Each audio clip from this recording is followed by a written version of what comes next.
Boa noite, sejam todas bem-vindas, todos bem-vindos ao nosso Observatório de Geopolítica. Hoje, tema China, como todas as terceiras segundas-feiras do mês. Vamos olhar para a China e, obviamente, vamos olhar para os conflitos no Oriente Médio, envolvendo Israel, Palestina e os demais atores regionais. E a pergunta é: quais os interesses da China na região? Quais os interesses da China no Oriente Médio? Você sabe quais os interesses da China no Oriente Médio? Para falar disso, nós temos a nossa bancada fixa. Quero dar boa noite para a Aline Tedeschi, direto da China agora. Então, portanto, bom dia, Aline. Seja bem-vinda. Olá, bom dia, boa tarde ou boa noite, dependendo de onde vocês estiverem nos assistindo. Obrigada, Pedro, por mais uma vez estarmos juntos aqui discutindo esses temas tão relevantes. Então, vamos embora. Obrigado, Aline. E para nossa querida Ana Tereza Marra, nossa sinóloga, que fala desde São Bernardo, da UFABC. Ana Tereza, satisfação revela. Boa noite. Boa noite, Pedro. Boa noite, todo mundo. Sejam bem-vindos e bem-vindas. Maravilha. E temos uma convidada hoje muito especial, que estuda esse assunto de perto, né? Ela tem todo digamos, desculpa o expressionismo, né? Um know-how nesse assunto, tem uma formação na USP, USPiana, é professora de Relações Internacionais, é analista internacional.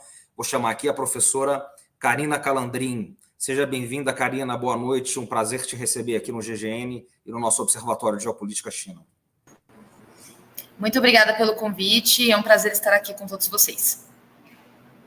Karina, eu tenho visto as suas intervenções, inclusive ontem vi a sua participação no Canal Livre, né, muito interessantes, com o meu amigo Leonardo Trevisan, você ali se posicionando diante de todo o pessoal, e achei, quer dizer, me pareceu suas análises, né, análises muito ricas. Então, você tem se colocado de uma maneira muito interessante desde o início do conflito, tem ganhado um espaço público, tem enriquecido muito o debate, né? Antes de qualquer coisa, eu gostaria de ressaltar isso.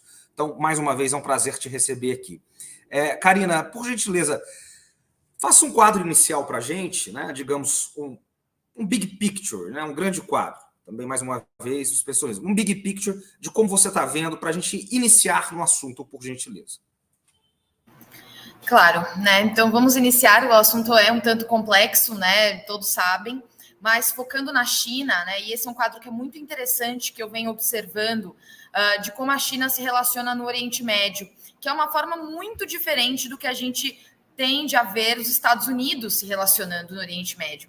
Então, quando a gente fala do quadro, né, da intervenção das grandes potências na região do Oriente Médio, nós temos como destaque, pensando no início, na Guerra Fria, obviamente, Estados Unidos e União Soviética, né, com os Estados Unidos sempre desempenhando um papel de maior participação e de maior intervenção, inclusive militar na região, sempre utilizando o bastião dos valores, né, os valores ocidentais. Então, como a gente vê a questão da democracia, a democracia liberal, né, o capitalismo liberal, e que foi angariando, né, certos apoios estratégicos, com destaque para Israel, que é o grande cenário da vez, né, a partir do final dos anos 60, né, é importante frisar isso, que Israel tinha uma relação muito mais próxima com a União Soviética no final dos anos 40 e anos 50. A relação vai se estremecendo e no final dos anos 60, Israel vai embarcando numa aliança com os Estados Unidos, que se consolida no final dos anos 70, quando o governo, que até então era só de esquerda em Israel, assume um governo de direita, a partir de 77. Então, essa aliança com os Estados Unidos acaba se consolidando e é uma aliança presente até hoje. Quando a Guerra Fria acaba, né, então você tem a unipolaridade estabelecida de maneira inquestionável por pelo menos 10 anos, de 91 a 2001, os Estados Unidos intervêm com mais força no Oriente Médio, e mesmo após 2001, a gente vê duas intervenções militares grandes, né, Afeganistão e Iraque. Sempre, né, com essas alianças construídas, no caso de Israel e de Arábia Saudita, grandes aliados dos Estados Unidos. A China, conforme ela vai ascendendo no cenário internacional, né, enquanto uma potência econômica e, obviamente, né, desempenhando uma diplomacia muito interessante no cenário internacional, ela vai se aproximando, né, do Oriente Médio e ocupando espaços.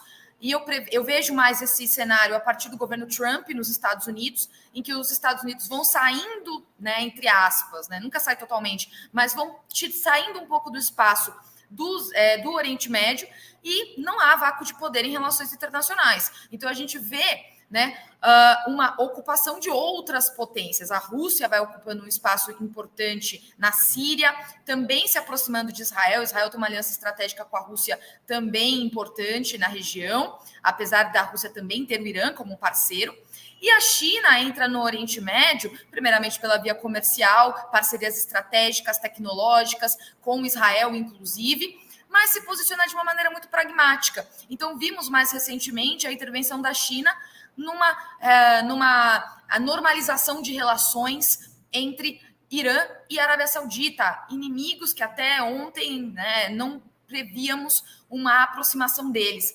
Então, a China consegue negociar e traz esses dois atores, inclusive, para o BRICS expandido, né? Agora tivemos recentemente a reunião dos BRICS, e que anuncia a entrada de novos membros, incluindo Irã e Arábia Saudita. Isso é uma grande vitória chinesa na diplomacia na região e a forma pragmática como a China opera com estes países, que é uma lógica, né, que tem especialistas em China muito melhores do que eu para falar, mas o que eu vejo no Oriente Médio é que eles não ligam muito, entre aspas, né, uma expressão mais popular, eles não ligam muito para certos dilemas que no Oriente Médio são muito caros. E a forma como eles abordam, por exemplo, conflitos religiosos, conflitos étnicos, eles abordam de uma maneira muito mais pragmática, voltando para a cooperação econômica, para a cooperação tecnológica, para crescimento de infraestrutura, construção de obras, grandes obras de infraestrutura na região,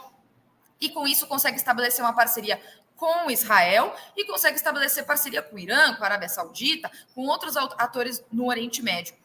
Tanto que a gente vê refletido, né, nessa ação agora, nesse posicionamento da China na guerra atual Israel-Hamas, em que a China, diferente de outros países dos BRICS, como a própria Índia, a China se posiciona não de uma maneira a assumir um lado, condena ataque a civis, mas não se coloca favorável a Israel, como a Índia fez, né? E também não fica ao lado do Hamas, como o Irã fez. Então, dentro ainda do contexto dos BRICS. Então, a China consegue navegar nesse ambiente e eu vejo uma relação, apesar de serem naturezas bem distintas, eu vejo uma relação próxima de como a Rússia também conduz essas relações no Oriente Médio, conseguindo manter relações e se aproximar de atores que são inimigos, são adversários no cenário do Oriente Médio. Então, é uma atuação que eu vejo que representa também como as relações internacionais estão sendo conduzidas agora na segunda década do século XXI. Perfeito, Karina, que explanação extraordinária. Aline, quais os interesses? Eu já vou direto para o tema nosso aqui. Quais os interesses da China no Oriente Médio? A pergunta direta, ela tem muitas nuances também, apesar de que tem um plano até que muito concreto, vamos dizer assim, para esses interesses, né? Antes de chegar nos interesses, eles mesmos, a Karina tocou num ponto que é essa aproximação que a China faz com esses países, que é através dessa diplomacia multidimensional, né? Então, quando a gente pensa a abordagem da China para esses países, primeiro a gente pensa na China como uma estrutura de parcerias estratégicas em círculos concêntricos, né? Começando ali com, obviamente, a sua área prioritária, que é a região logo em torno da China, e aí ela vai como tacando uma pedrinha na água, né, em círculos concêntricos. E essa diplomacia multidimensional, ela tem em paralelo as parcerias bilaterais, né? E aí é onde também a China vai impulsionar os projetos dentro da iniciativa de cinturão e rota, de interligar de maneira, né, econômica. Eu diria que para a região, principalmente, seria mais a rota marítima e a rota digital, agora ganhando mais relevância, mais até do que os projetos em infraestrutura, né, os investimentos em infraestrutura.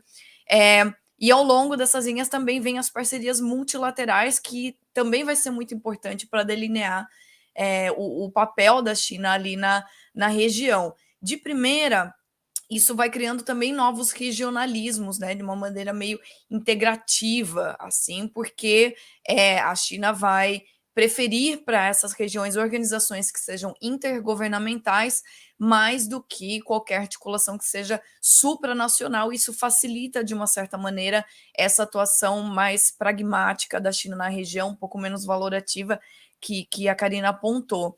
Né? Então, embora a segurança regional em si continue sendo, óbvio, uma preocupação comum para o estabelecimento das relações da China com as organizações ali da região e as parcerias bilaterais, o sucesso dessas relações vai depender bastante, reside bastante no potencial de integração econômica da região. Mais para frente a gente pode citar, por exemplo, o Conselho de Cooperação do Golfo, por exemplo, né?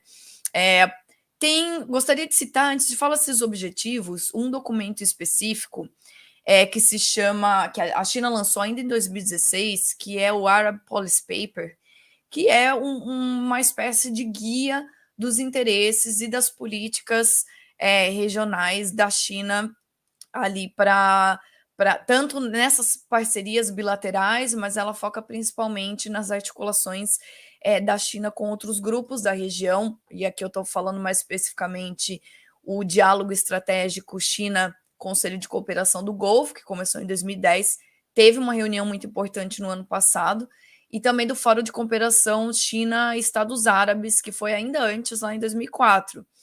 E ali nesse guia, vamos dizer assim, de políticas, a China delineia, primeiro, né, o que os Estados Árabes significam. E quando a gente fala Estados Árabes também, é importante dizer que não é só o Oriente Médio, mas é o MENA, né, o Oriente Médio e o Norte da África, que também são países que são muito importantes, também são signatários da iniciativa Cinturão e Rota. Então é uma estratégia que não fica centrada só aqui da região, que a gente, né, optou por trazer o tema hoje, pelo conflito ali na região, mas ela se estende também para o norte da África, né? Então, a China, nesse guia, ela estabelece que os Estados Árabes estão situados numa área que é uma área de convergência dos continentes asiático e africano, né? Que caracteriza essa região pela sua diversidade religiosa e cultural.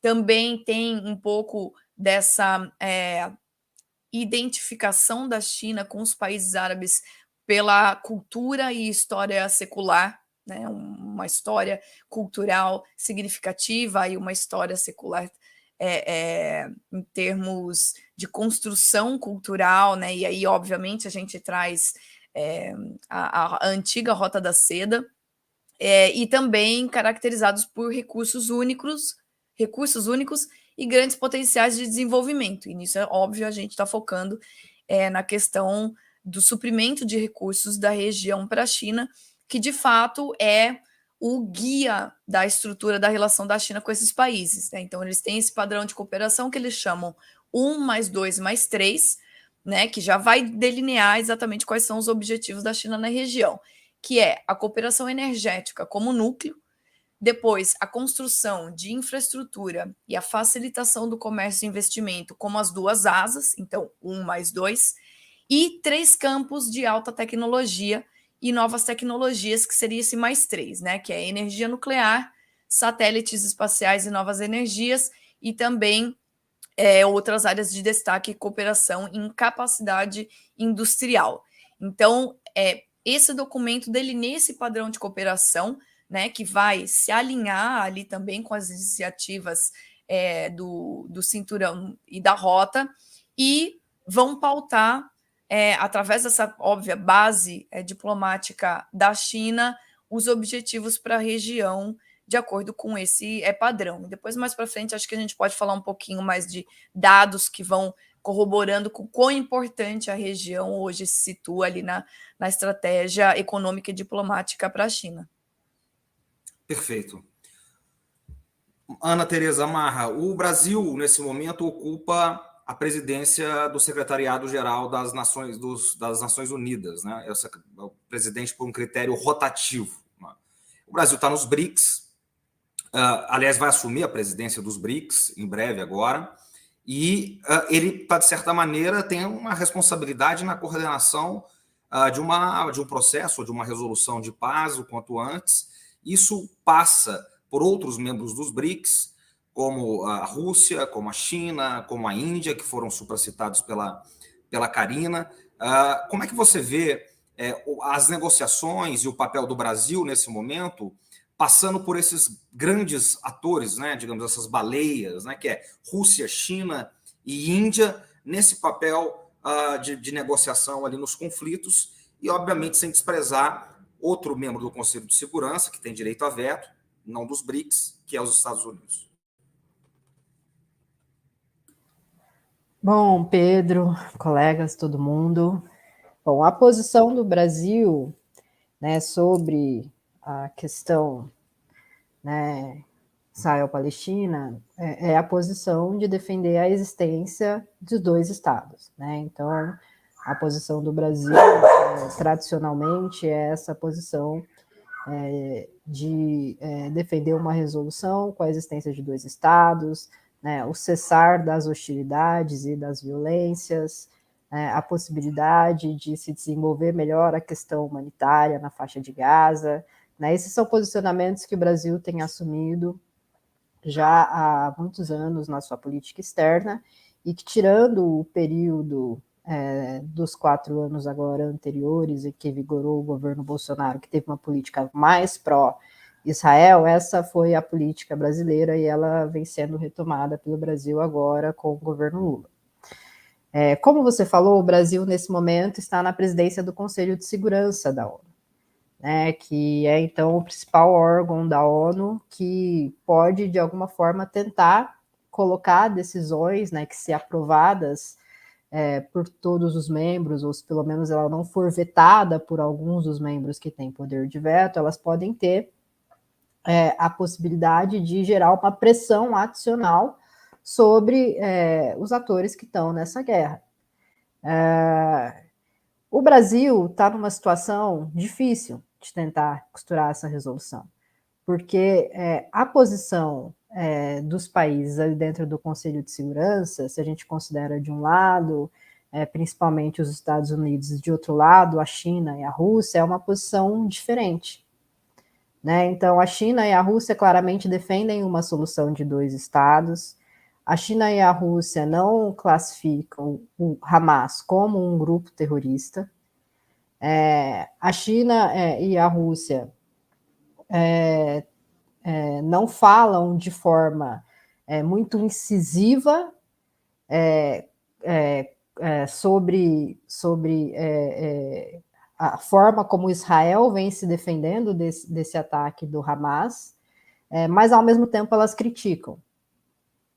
Então, assim, é uma crítica que se faz a forma como essa defesa vem sendo praticada e a forma como civis da região, né, da faixa de Gaza, estão sendo muito afetados por essas ações do governo de Israel.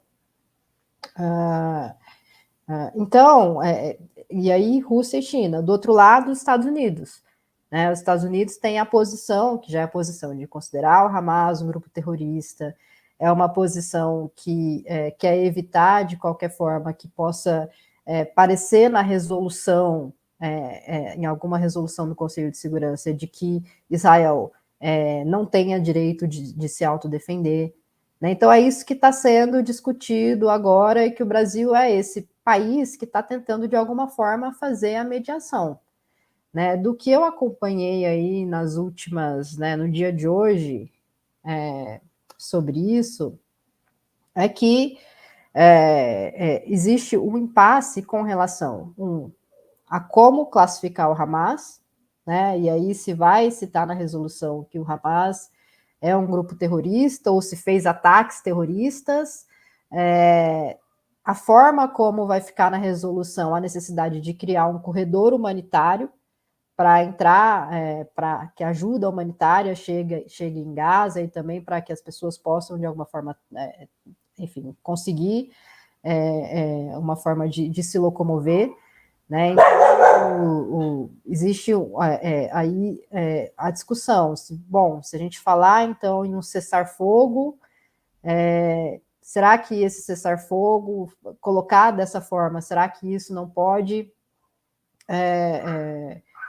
de alguma forma prejudicar a forma como Israel se coloca nessa questão? Será que não podemos usar a palavra pausa em vez de cessar-fogo? Só estou falando assim, umas coisas, né? Que a diplomacia é isso, né? Também é você tentar achar qual é a linguagem adequada que consiga incluir os interesses de todos os atores, né? Então, o Brasil está nessa situação que é uma situação muito difícil e que com posições, eu acho que muito distintas, e de atores que não sei se estão a fim de abrir a possibilidade para negociar essas suas posições, né? Então, é assim que o Brasil se encontra nesse momento, tentando mediar um pouco isso, e o Brasil sendo esse país, né, que tem uma posição que em si é mais parecida com a posição da China e da Rússia, mas que, ao mesmo tempo, de bastidores do que a gente tem acompanhado aí na imprensa, principalmente, né, e, enfim, alguns bastidores, é que o Brasil estaria disposto a que na resolução tivesse menção a ataques terroristas, né, que aí já são coisas que talvez a Rússia e a China não aceitariam. Então, essa é a posição, Pedro. É muito difícil saber o que vai acontecer, né? O Conselho de Segurança, ele, por conta da maior disputa entre, de um lado, China, Rússia, e de outro, Estados Unidos, nos últimos anos, o Conselho de Segurança ele já está paralisado para várias questões, né? Então, isso também é um próprio sintoma de como se encontra a política internacional nos dias de hoje. Perfeito. Karina, eu vou fazer uma provocação global aqui, no sentido de que da realpolitik, né, da política mais pesada, mais hard e tal. Se nós pensarmos que, do ponto de vista russo, impedir esses ataques agora, de um ponto de vista, enfim, estratégico e da realpolitik, né? Talvez não seja tão interessante no sentido de que a guerra na Ucrânia, ela vai... Quer dizer, os Estados Unidos abriria duas frentes de batalha, né? O Biden hoje falou sobre isso, né? No alto do excepcionalismo norte-americano, enfim, da manifestação, da realização do seu destino, né? De que isso não seria um problema, muito pelo contrário, né? Os Estados Unidos são a maior nação da história da humanidade e que isso não seria um problema, disse Biden. Então, quer dizer, o Zelensky já está reclamando que o pessoal esqueceu dele, né? Ele está passando pires e dizendo que essa guerra é a tragédia da Ucrânia, porque as coisas vão piorar por lá. Então, quer dizer, do ponto de vista do Kremlin, né, olhar para essa guerra, claro, tirando uma tragédia humana, né, nós estamos falando de realpolitik. Talvez, olha, os Estados Unidos vão entrar de novo num atoleiro no Oriente Médio. Claro, né, juntos com Israel. Do ponto de vista da China, né, a China é uma outra cabeça, é uma outra mente, né, é uma outra política externa, mas olha, nesse momento de disputa global pelo poder, hegemônica, enfim, se discute tudo isso, se a China quer ou não ser uma hegemonia, mas os Estados Unidos acelerando o seu declínio ali, né, ao que tudo indica, e que essa olhando as últimas intervenções dos Estados Unidos no Oriente Médio, Afeganistão, Iraque, Líbia, Síria, e tudo que isso provocou, talvez para a China entrar com muita força para segurar esse desastre que eles mesmos, os Estados Unidos, entrando por vontade própria, como eles vêm fazendo desde da Pax americana, digamos assim, talvez também não seja muito interessante. O que você pode falar sobre isso? Como é que você vê? Há um caminho diplomático tendo essas circunstâncias globais, a disputa pelo poder? Bem, né? Avaliando a partir da Realpolitik, né? Então, fazendo uma análise dos interesses e do poder desses estados, né? E dos interesses de poder desses estados, eu acho que para a Rússia é muito interessante essa operação agora. Pensando de um ponto de vista da guerra da Ucrânia. De fato, a guerra da Ucrânia perdeu completamente o foco nos noticiários, o foco na discussão acadêmica, na discussão pública, porque agora tem uma nova guerra no Oriente Médio. E uma guerra, vamos lembrar, né, começa no penúltimo sábado, com um ataque nunca antes visto, no sentido que o Hamas nunca tinha invadido territorialmente Israel e vitimado tanto civis como aconteceu agora. Então, isso tira completamente o foco da guerra na Ucrânia e nós vemos pela cobertura no Brasil, 24 horas falando sobre Israel e Hamas, né? Então, para a Rússia é interessante, tira o foco da Ucrânia, o Zelensky, né, agora está desesperado nesse sentido, né, porque não tem mais a atenção, né, e o apelo internacional que tinha. Então, para a Rússia é interessante que os Estados Unidos intervenham, dividam a sua atenção e também os seus recursos, porque agora o Biden já pediu uma nova autorização para o Congresso estadunidense para mais recursos para ajudar a Ucrânia e Israel. Então, é mais dinheiro gasto.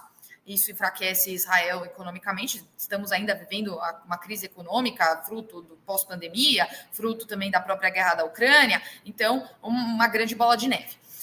Então, isso enfraquece Estados Unidos e guerra sempre custa dinheiro. E aí, os Estados Unidos entrando nesse, mesmo que não seja diretamente, mas nesse apoio a Israel militar e financeiro e ainda apoiando a Ucrânia militarmente e financeiramente, isso para os Estados Unidos mesmo, o Biden obviamente não vai assumir que isso pode ser um risco à economia dos Estados Unidos, ao equilíbrio financeiro americano. Isso ele não vai assumir em hipótese alguma, porque neste momento tem que demonstrar essa força, tanto Israel precisa demonstrar essa força, né, quanto os Estados Unidos. Então, esse cenário para a Rússia é muito interessante, e a Rússia, né, provavelmente não vai se colocar a favor de nenhum lado, porque, como eu disse, mantém relações com o Irã, mantém relações com Israel.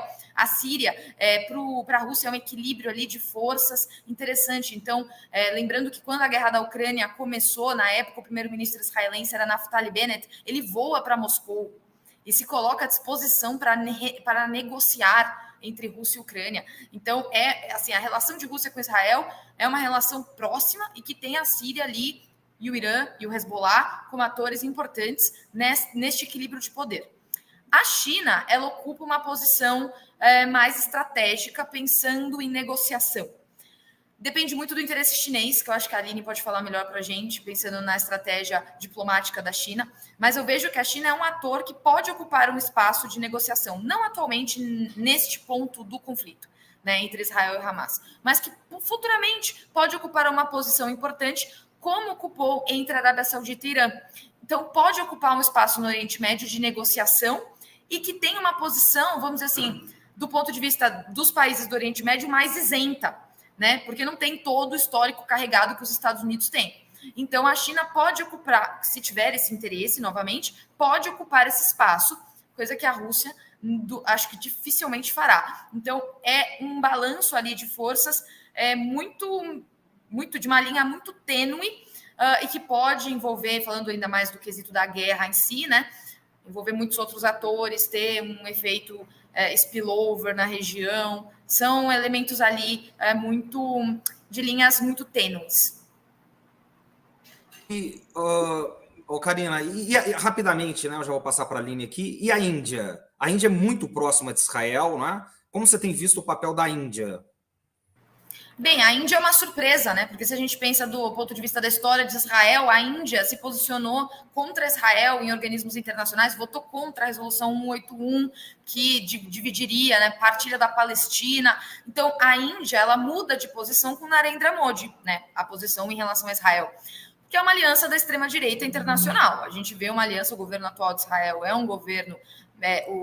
que o Netanyahu formou, né, de coalizão com partidos de extrema-direita, e a gente vê ali uma aliança muito próxima. Então, Netanyahu tem um relacionamento bom, por exemplo, com Viktor Orbán, tinha com Jair Bolsonaro, com Narendra Modi. Então, aí é uma aliança diferente. Mas a Índia, então, mudou seu posicionamento em relação a Israel. agora tem uma posição muito mais favorável, muito próxima, né, com muitas parcerias econômicas e tecnológicas que foram construídas nesses últimos tempos, e na posição da guerra foi totalmente a favor de Israel, se posicionou, defendeu o direito de Israel contra-atacar, né, o direito de Israel se defender, se colocou a favor de Israel, basicamente, né? Não foi uma posição como da China, da Rússia, do próprio Brasil, uma posição mais neutra, né? A China realmente bancou esse apoio a Israel, o que é algo assim muito interessante do ponto de vista da política externa da Índia com Israel. Apesar dessa aproximação nos últimos tempos, eu mesmo vou dizer que fiquei surpresa em ver esse apoio tão vocal da Índia a Israel, o que não víamos e não era a tradição da política externa indiana para com Israel. Então, é uma posição interessante. E a Índia está numa situação também de bastante, apesar desse apoio a Israel mais direto, e essa questão da extrema-direita, da aliança internacional da direita, da nova direita populista, a Índia tem uma posição estratégica interessante. Ela tem apoio dos Estados Unidos, ela negocia com a China, apesar de terem uma certa disputa, por exemplo, dentro dos BRICS, dentro da própria região, mas ela tem uma posição que ela circula muito bem entre os grupos, inclusive no Oriente Médio. Então, é uma posição interessante, apesar de ter apoiado Israel. Obrigado. Aline, eu vou passar para você um pepino global, então. Quer dizer, um problema para você decifrar aí, né? Decifra-me ou devoro-te agora, bem do tamanho aí dos conflitos aí que tem se passado. Quer dizer, a China, ela respeita a autodeterminação dos povos, é o país, na verdade, que está reinventando os valores nas relações internacionais no sentido de respeitar as civilizações, o modo de vida das civilizações, levando isso, quer dizer, como se foi proposto em Westfália e nunca foi cumprido, se cumprindo isso pela primeira vez. Né? E, ao mesmo tempo, a Índia é o país, a China é o país em que o caos é o grande temor. Né? Digamos que preza pela ordem, pela passividade. Né? E tem os projetos das novas rotas da seda, que você colocava na sua primeira intervenção, e que precisam de ordem, que precisa de paz, que precisa de equilíbrio, para que esse projeto possa, integrado com os valores da China, para que as coisas possam fluir bem. Então, quer dizer, a não intervenção, ou a mínima intervenção, ou a fruição, e ao mesmo tempo estabelecer a paz, né? Como é que fica o papel da China? Quer dizer, a pergunta que a Karina diz, olha, a Aline pode responder melhor. A China tem interesse em encabeçar o processo de paz nesse momento? Porque, claramente, a Rússia tem uma posição e os Estados Unidos têm outra. E só um grande ator global como a China, digamos, definitivamente poderia se empenhar para a paz nesse momento. Essa é uma questão bastante interessante, porque a Ana Teresa já tinha se referido isso anteriormente, a questão de discutir, reconhecer ou colocar na carta, né, o Hamas como uma organização terrorista. A questão para a China é criar canais de diálogos, né? Essa é uma das questões prioritárias para a China no conflito atual, que é, primeiro, cessar-fogo, né? Isso já tem sido amplamente divulgado.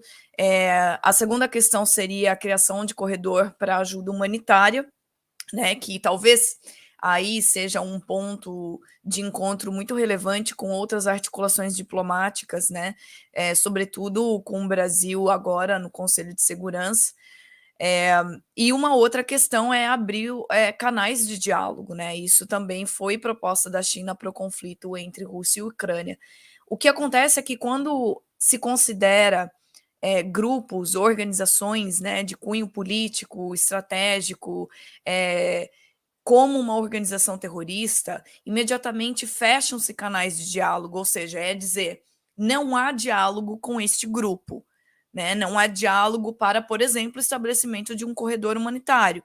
Né? A gente tem diálogos entre esses países e a autoridade palestina, né? E não tem como conversar com nenhuma parte do Hamas. E isso para a China é um complicador, não pelo fato de não reconhecer os ataques terroristas, não pelo fato de não reconhecer as táticas e tal, apesar de que a China, claro que vai enfatizar e nos pronunciamentos do ministro das Relações Exteriores, Wang Yi, isso está bem claro, que a China também vê com maus olhos, vamos dizer assim, o que eles chamaram de punição coletiva, né, também por parte do Estado de Israel, mas é que não se consegue criar canais de diálogo a partir daí, né? Então a questão passa por isso, passa também pela prioridade que a China tem ali em tomar por base a sua diplomacia pelos 5 pontos de coexistência pacífica, sendo um deles a não interferência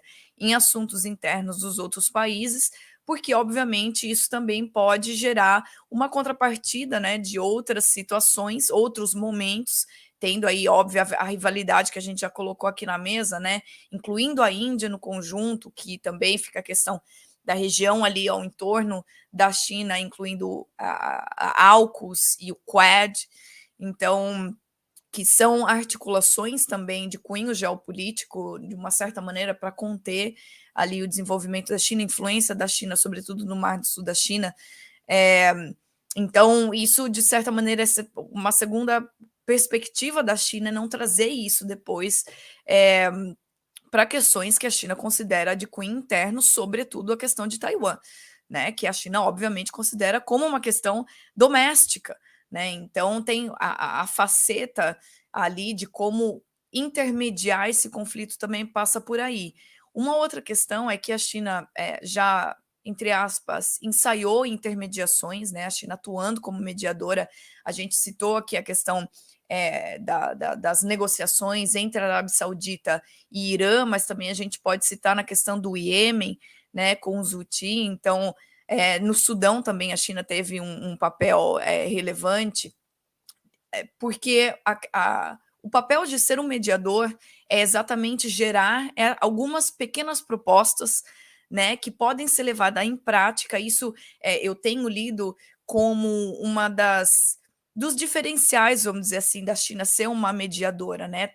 Tem todo um plano de ação, um plano de orientação prática de como levar essas questões, né? Acabei, né, no começo citando ali o plano de ação 1+2+3 e vários documentos que a China elabora. Ela tem essa organização muito, como eu posso dizer, muito prática e orientada e processual, né, em etapas, vamos dizer assim. Isso pode acabar facilitando a China como uma mediadora nessa relação, na questão do conflito.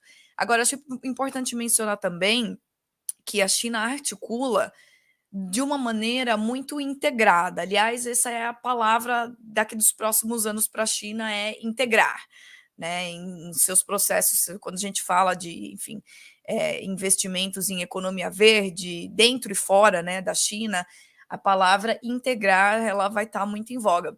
E aí a China vai articular essas relações, né, regionais de uma maneira também a trazer outras articulações que a China também está fazendo em outras regiões. Por exemplo, a Organização Cooperação de Xangai, né, que também tem um papel relevante em estruturar alguns paralelos, algumas questões de segurança internacional e trazendo isso como uma esfera maior ainda para a iniciativa de segurança global, que fica ali em paralelo, né? A gente falou no último programa, nossa última mesa, com a iniciativa de desenvolvimento global e a iniciativa de civilização global. Então, é como um grande pacote de iniciativas, de uma maneira muito integrada, que ela vai aliar essas relações bilaterais. E aí tem as conversações muito próximas, né? Muitos chefes de Estado estão visitando a China. O Wang Yi liga constantemente, falou com Antony Blinken, falou com representante a nível altamente estratégico da União Europeia sobre isso, ligou para Irã, para a Arábia Saudita, Egito, Turquia, né? Então tem essas conexões muito próximas a nível de Estado bilateral.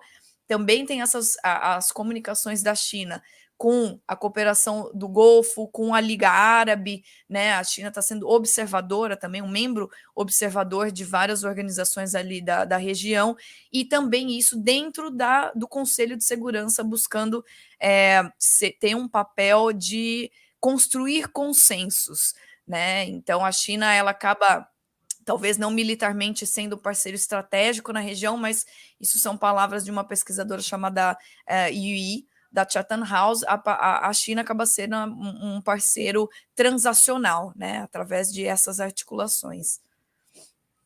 Perfeito. Bom, aqui eu vou trazer a nossa comunidade para a interação, nossa comunidade global aqui. Jorge Eduardo da Silva Tavares. Então, vou trazer aqui para a nossa colunista Ana Tereza Marras. Putin ofereceu a Netanyahu uma interação para parar as hostilidades. Ele tem como fazer, dado sua proximidade com o Irã? Não sei o quê. Poderá tirar o protagonismo dos Estados Unidos? Ana, vou fazer uma rodadinha com você aqui, tá? O que você acha, Ana? Bom, Pedro, eu acho que a resposta dele talvez já estivesse muito contida na fala da Karina e na fala da própria Aline. Né? A Rússia é um país que ela se dá bem com os dois lados. Ela se dá bem com Israel e ela também se dá bem com a autoridade palestina. Ela não classifica o Hamas como um grupo terrorista, então isso lhe dá alguma possibilidade de diálogo. Né? Então, obviamente que ela está dentre esses países, né? Assim, um país que possivelmente pode exercer algum papel. E como ele fala aí, tem proximidade com o Irã, né? E isso é importante porque o Irã tem uma influência importante sobre o Hamas, sobre o próprio Hezbollah. Agora, as condições, né, para que se tenha um intermediador que vá conseguir algum resultado, são condições difíceis de serem alcançadas, Pedro. Eu acho que nesse momento é difícil a gente conseguir vislumbrar isso. Eu acho que nesse momento o objetivo de Israel está muito claro, é um objetivo que vai demorar um tempo para considerar que ele foi alcançado, né? Se ele será alcançado, que é muito difícil, né? Porque a luta, né, de Israel é contra um grupo, não é contra um Estado, então é muito difícil, é um objetivo militar muito difícil de ser alcançado. E eu acho que as coisas, infelizmente, precisam piorar muito para que se exista realmente a possibilidade de alguma intermediação que vai cessar as hostilidades de forma mais permanente. Eu acho que a maior possibilidade é que em algum momento, talvez nessas próximas semanas, talvez ainda nessa semana, a gente consiga alguma trégua, ou que seja, não sei se vai chamar cessar-fogo, se vai chamar pausa, né, para que se tenha a possibilidade de abrir corredores humanitários. Eu acho que essa é a possibilidade mais no horizonte previsível do que a gente pensar em um país que vai estabelecer um processo de mediação. Esse é um problema, como a gente sabe que é, um problema de muito tempo, e se isso poderá tirar o protagonismo dos Estados Unidos, né? E aí entra falar sobre o interesse dos Estados Unidos. Né? Eu acho que o interesse dos Estados Unidos, como nós falamos, não é o mesmo interesse da Rússia ou o mesmo interesse da China. Né? A China, como a Aline comentou, é um país, e você mesmo comentou na sua questão, Pedro, é um país que precisa de estabilidade, né, para o seu processo de desenvolvimento.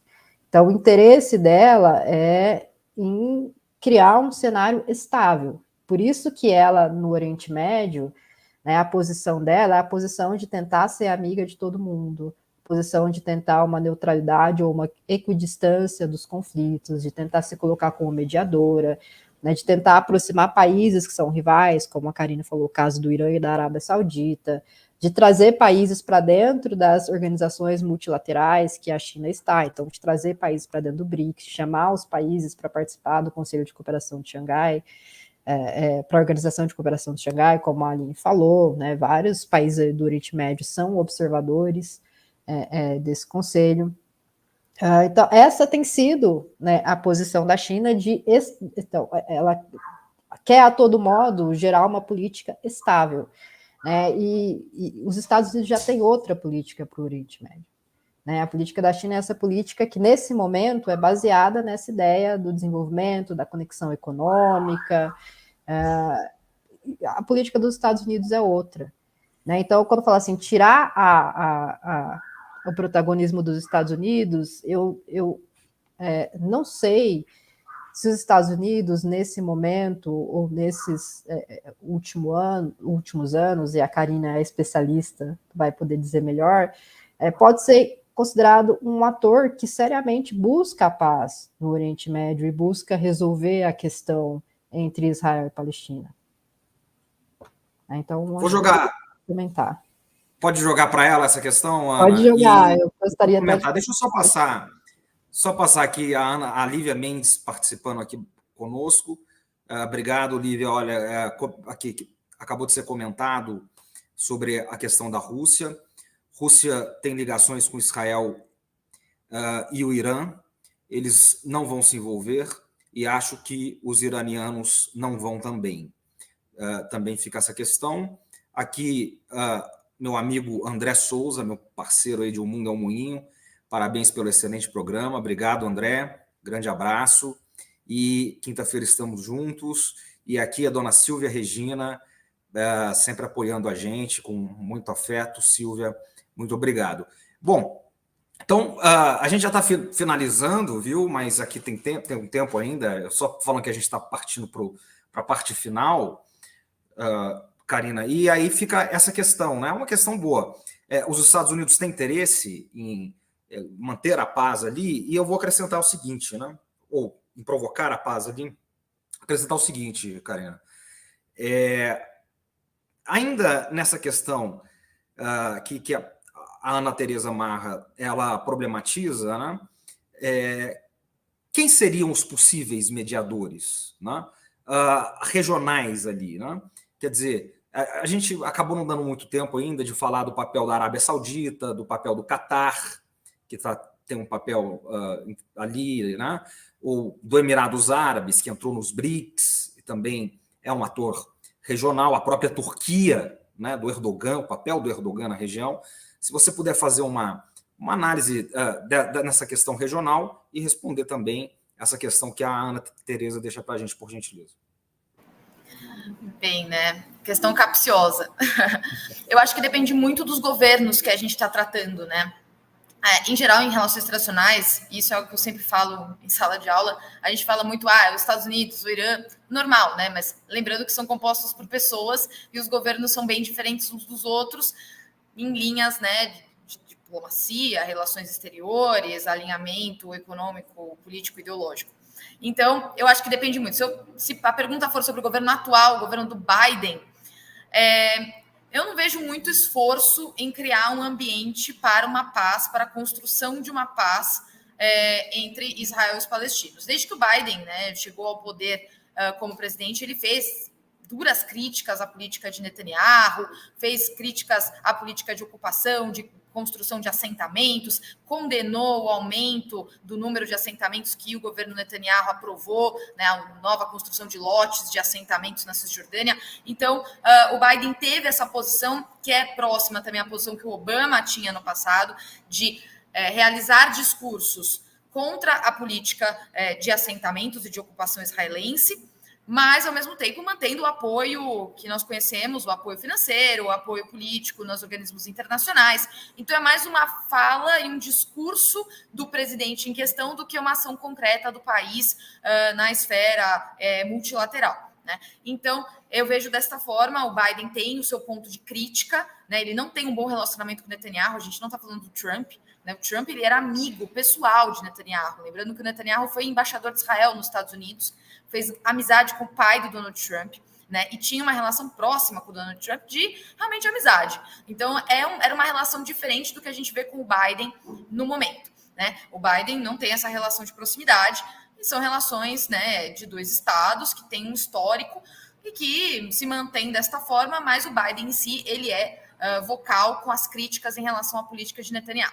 Então, este é um ponto, né, E os Estados Unidos não trabalhou muito. O próprio Donald Trump fez um plano de paz, não sei se todos lembram, em 2020 ele lançou um plano de paz, que ele também estava buscando um legado para si, né? Ele queria ser o Bill Clinton atrás de Yitzhak Rabin e Yasser Arafat, apertando as mãos. Então, é um pouco isso, a criação de legado, mas não chamou os palestinos para fazer parte da negociação, não fez nenhum tipo de acordo, nada parecido com Oslo. Então, foi mais um plano que ele lançou, que repercutiu, mas que não chegou a ser realmente discutido e levado com seriedade.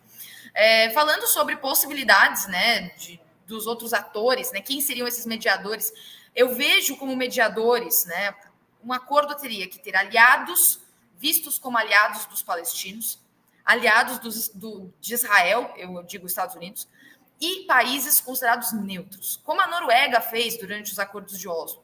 Né? Então, eu acho que é muito necessário para trazer confiança, construção de confiança nessa relação.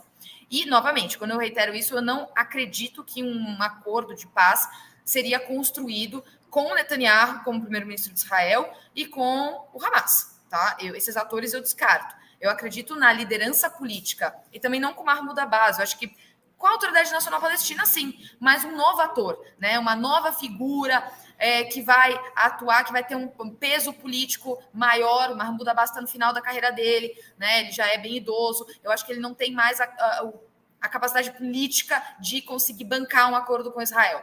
Então, eu acho que precisaria de um outro ator representando a Autoridade Nacional Palestina, né? Obviamente, um outro governo em Israel, né, um governo mais progressista, né, não vou dizer esquerda, porque a esquerda em Israel perdeu muito espaço, mas mais progressista, mais de centro, centro-esquerda. Eu acredito que poderia, né, desempenhar esse papel na negociação. E, novamente, os estados. Eu acho que a Arábia Saudita desempenha um papel fundamental nisso. Eu via que um acordo entre a Arábia Saudita e Israel poderia levar a um caminho de negociações. Queriam se consolidar numa paz? Não posso afirmar, mas que poderiam dar um primeiro passo a uma negociação que estão completamente paralisadas durante os anos de governo Netanyahu, 2009, 2021 e agora 2022. A gente não teve nenhum tipo de negociação. Durante o governo Naftali Bennett, ele acabou se reunindo com Mahmoud Abbas, mas também não levou, mas pelo menos eles se sentaram para conversar. Então é necessário uma nova liderança também de Israel, e com a Arábia Saudita de pano de fundo, acho que poderia ter um caráter interessante e mostrar um pouco mais de confiança para os palestinos nesse processo. Então, eu acredito que, tendo países, né, do mundo árabe, principalmente, o Egito também desempenha um papel importante historicamente, ao lado, para mostrar para os palestinos que tem parceiros com eles, né, não é só os Estados Unidos negociando, é importante. Para Israel é importante ter os Estados Unidos, porque também representa essa confiança na construção.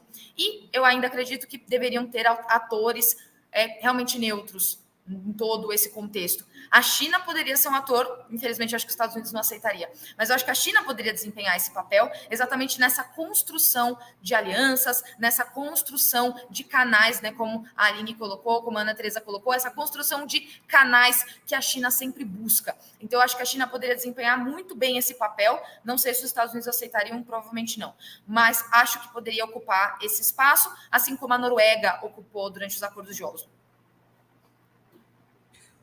Felipe Porto, obrigado, nosso parceiro aqui também do Observatório de Geopolítica da China.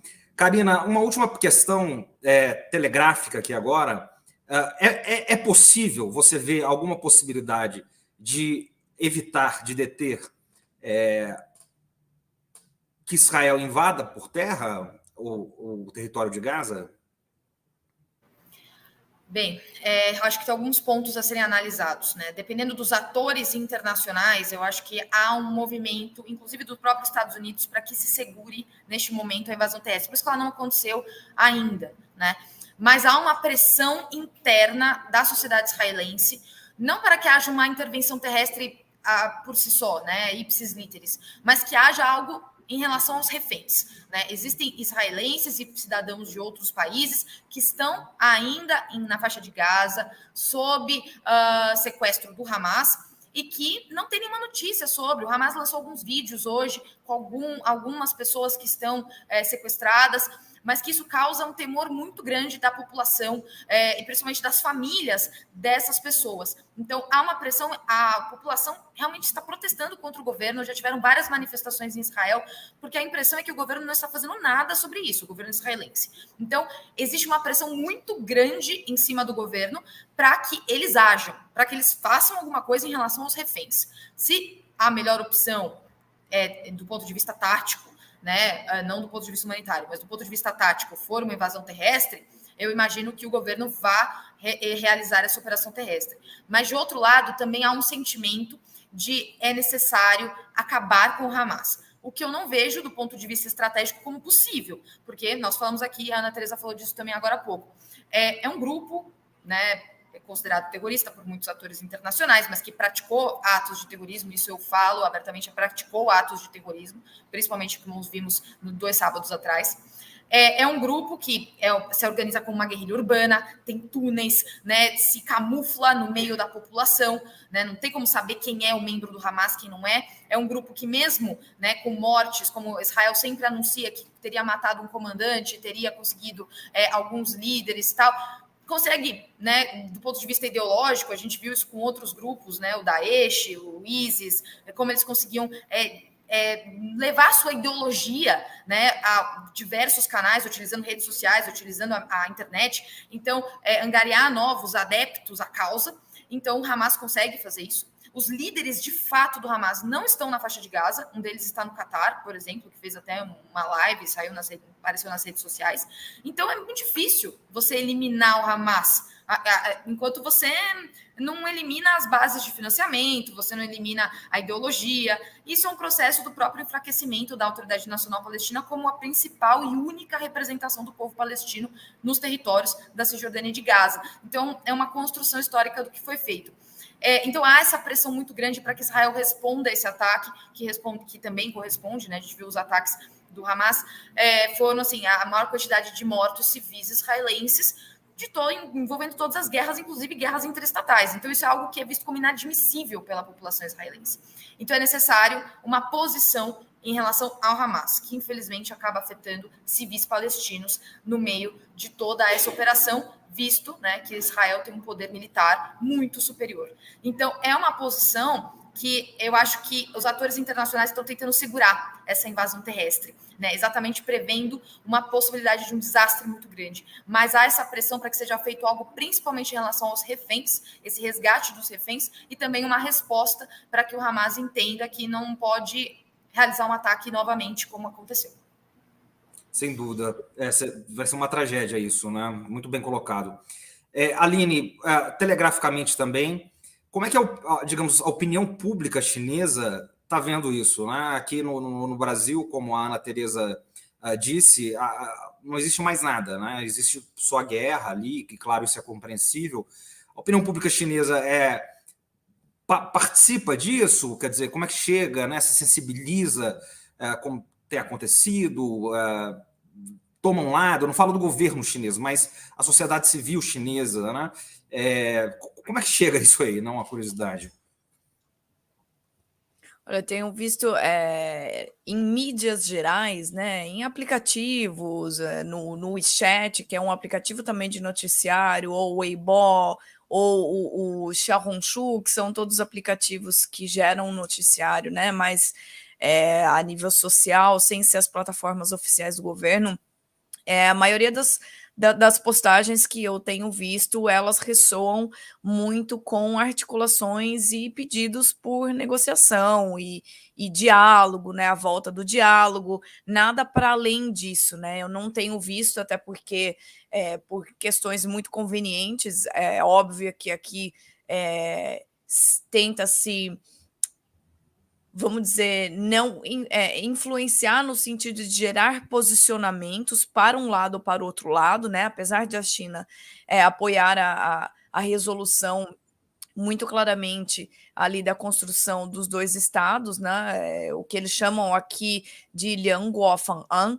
Então, a resolução para a China é a construção do Estado da Palestina com as fronteiras, inclusive, não deu tempo, não vai dar tempo de a gente falar, mas pré-1967, isso é interessante porque trata, né, da Jerusalém Oriental, tendo como a capital do Estado palestino. Então, a maioria das postagens que eu tenho visto aqui, elas mais ressoam, né, um possível papel mediador nesse sentido, ressoam a importância de garantir a segurança dos civis, né, no conflito. De uma certa maneira, assim, a gente tem aqui algum resquício de uma criticidade com relação a alguma possível intervenção dos Estados Unidos, né, e como eles enfatizam posição irrestrita da parceria com Israel. Então é como uma cauda, né? Algumas questões questões práticas, mas à frente, inclusive articulações para tentar retirar dos cidadãos chineses lá. A gente teve 2 cidadãos chineses que morreram e alguns feridos, então também tem algumas articulações nesse sentido. O que eu vi na mídia também nessa semana foi um cidadão israelense que foi esfaqueado em Pequim, num distrito de Pequim. Ele era parente, me parece, de alguém da embaixada israelense, e até agora as informações são de que provavelmente a contraparte, né, que fez esse atentado não era um cidadão chinês, era um cidadão estrangeiro, mas também a gente não tem muito mais informações do que isso, né? A pessoa, enfim, está hospitalizada, não chegou a falecer, mas isso esteve mais na mídia do que propriamente posições, né? Tomada de posições. Então, é sempre também vendo, ora como argumentos de proteção aos civis e articulação para mediação de paz e cessar-fogo, e, por um outro lado, algum resquício de criticidade com relação ao posicionamento dos Estados Unidos na região.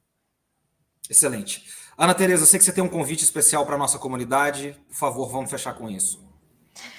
Eu queria convidar todo mundo para ir no 6º encontro da Rede Brasileira de Estudos da China, que vai ocorrer na UFABC semana que vem, dia 24, 25 e 26 de outubro.